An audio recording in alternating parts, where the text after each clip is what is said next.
Good afternoon, and thank you, John, for the invitation.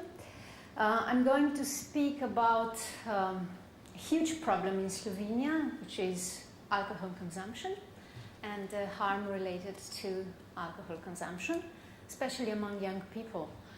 But mostly of all, I will speak about one issue related to alcohol consumption, and that is availability, which is one of the most important factors related to alcohol consumption.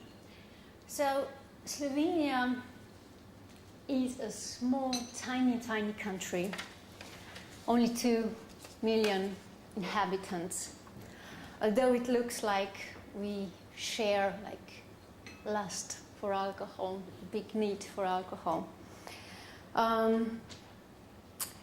People in Slovenia sort of drink a lot. A good thing is that consumption of alcohol is in general decreasing steadily.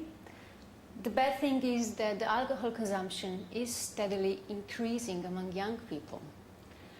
In Slovenia, let's say that the average consumption in 2005 together, recorded and unrecorded consumption was about 15.19 liters per capita.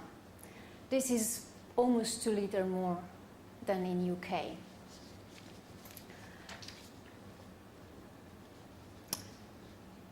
In Slovenia, moderate drinking of alcohol is still perceived as socially, psychologically, and physically healthy. In general population usually don't perceive difficulties with drinking alcohol. Usually see only the good things, like how good they get socially, how good they feel when they drink. Usually they don't see the harm economically, socially, and personally if they're not directly involved in it.